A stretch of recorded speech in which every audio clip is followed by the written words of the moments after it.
Hello दोस्तों, राधे राधे, हर हर महादेव। मैं मीनाक्षी एक बार फिर से आपके सामने अपने अगले वीडियो के साथ उपस्थित हुई हूँ। तो चलिए फटाफट से जान लेते हैं कि आज इस सेशन में हम लोग किस बारे में बातें करने वाले हैं, इंफॉर्मेशन लेने वाले हैं। ये बेबीज़ के ही बारे में, बेबीहुड पीरियड में ही आगे होने वाली कुछ जानकारियाँ हैं। तो आज हम बेबी, जैसा कि हमने बहुत सारी डेवलपमेंट एंड एडजस्टमेंट एंड हर प्रकार की चीज़ें हमने बेबीज़ के बारे में जानी इस पीरियड में, तो आज हम उसके पर्सनालिटी डेवलपमेंट के बारे में इस सेशन में बात करेंगे। क्योंकि पर्सनालिटी एक बहुत बड़ा ट्रेट होता है जो हर एक इंडिविजुअल के अंदर होता है, और उसका जो ले डाउन होता है वो जन्म से ही शुरू होता है, और फाउंडेशन जो है वो बेबीहुड पीरियड में बेबीज़ के अंदर डेवलप हो जाते हैं, जो कि लेटर ऑन तक पूरी उसकी पर्सनालिटी फॉर्म्ड हो जाती है। तो आज हम इसमें देखेंगे इस सेशन में कि बेबीहुड पीरियड में पर्सनालिटी डेवलपमेंट कैसे, किस तरीके से होती है और इस पीरियड को क्या बोला जाता है। तो मैं आशा करती हूँ कि आप वीडियो में एंड तक ज़रूर बने रहिए।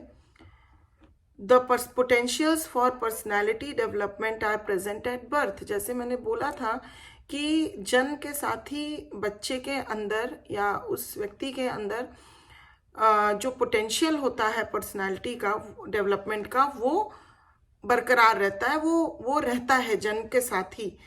जैसा कि अगर हम देखें, थॉमस एटाल ने इस पे एम्फेसाइज किया है, have emphasised personality shaped by the constant interplay of temperament and environment. तो ये क्या है कि एक इंटरप्ले के तरह हम पर्सनालिटी को देख सकते हैं कि जो हमारा टेम्परामेंट जो कि हमारे जन्म के साथ हमें मिला हुआ रहता है, और जैसे एनवायरनमेंट में हम पलते बढ़ते हैं, बॉर्न एंड ब्रॉट अप होते हैं, तो दोनों का ये इंटरप्ले तरीके से होता है, और इंसान की वही आगे चल के पूरी पर्सनालिटी डेवलप होती है।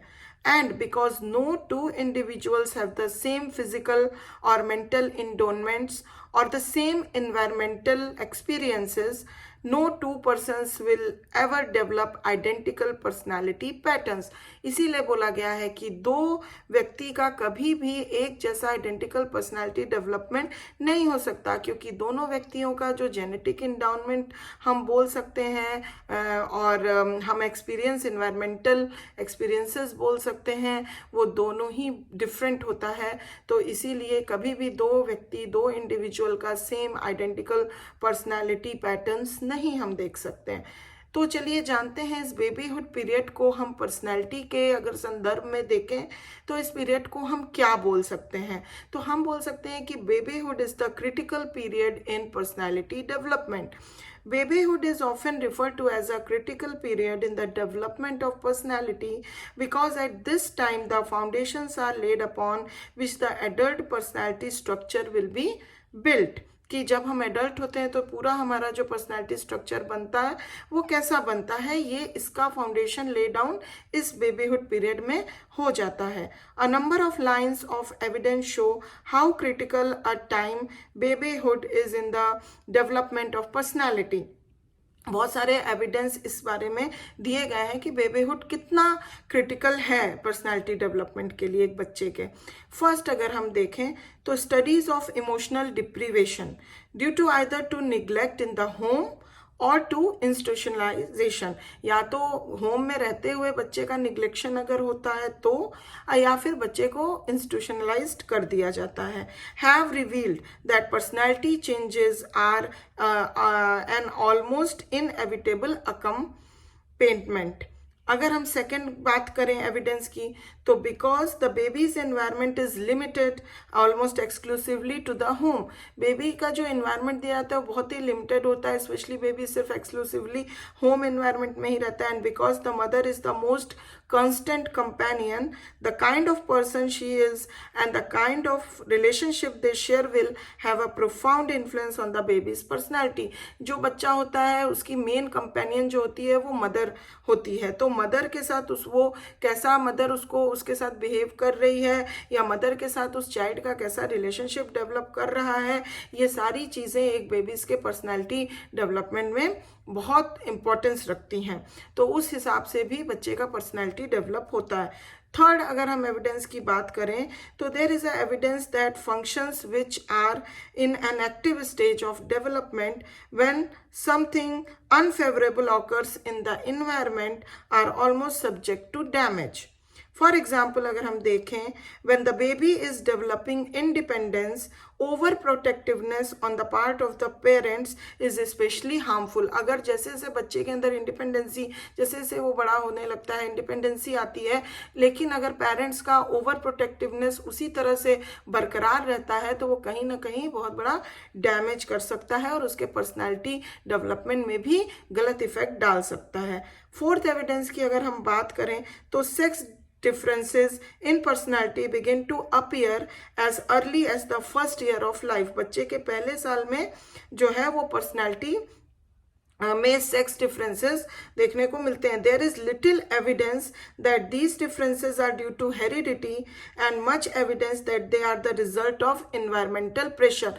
देखा जाए तो हेरिडिटी के कारण ये चीज़ एविडेंस, ये डिफरेंसेस ज़्यादा देखने को नहीं मिलते हैं, जबकि ये जो सेक्स डिफरेंसेस होते हैं वो इन्वायरमेंटल प्रेशर्स के वजह से ज़्यादा पाए जाते हैं, which are different for boys and for girls. These environmental pressures are likely to increase with time. और ये प्रेशर समय के साथ साथ बढ़ता जाता है. and thus the foundation laid in babyhood will persist. अगर हम लास्ट एविडेंस की इसमें बात करें तो fifth and the most important, genetic studies of persistence of personality traits over a period of years have revealed that patterns established early in life remain almost unchanged as the child grows older. तो इसमें ये पाया जाता है कि जो genetic studies है उसमें personality traced over the period जो है वो अगर पाई जाती है तो वो ये देखा जाता है कि बहुत ओवर द ईयर्स भी वही ट्रेड्स उस इंसान के अंदर पाए जाते हैं. जैसे जैसे बच्चा ग्रोन अप करता है फिर भी वो परसिस्ट करती है. एज थॉमस एटाल ने बोला है, have pointed out, a child's temperament is not immutable. In the course of his development the environmental circumstances may heighten, diminish or otherwise modify his reactions and behavior.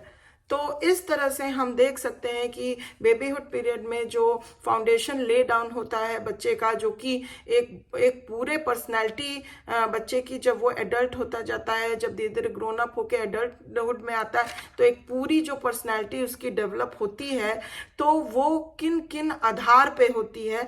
तो इसीलिए ये babyhood period को बहुत critical period माना गया है और यहीं पे पर्सनैलिटी का जो होता है, किसी भी बच्चे के पर्सनैलिटी का पूरा डेवलपमेंट टिका हुआ रहता है, क्योंकि यहाँ पे उसका फाउंडेशन ले डाउन हो जाता है और इसके लिए बहुत सारे फैक्टर्स इफेक्ट होते हैं, जैसा कि एविडेंसेस पाए गए हैं जो हमने इस सेशन में देखा. तो मैं आशा करती हूँ कि ये इन्फॉर्मेशन आपको काफ़ी पसंद आई होगी. अगर पसंद आई है तो प्लीज़ एक लाइक ज़रूर बनता है, और अगर आप अभी तक मेरे चैनल को सब्सक्राइब नहीं किए हैं तो प्लीज़ सब्सक्राइब कर दीजिए. और मैं फिर अपने नेक्स्ट वीडियो में बहुत अच्छी जानकारी लेके आने वाली हूँ और आपका मेरा संपर्क बना रहे, यही मैं आशा करती हूँ. और thanks for watching my video, और अपना ध्यान रखिए, ख्याल रखिए. हम फिर मिलेंगे नेक्स्ट वीडियो में. Bye bye, take care.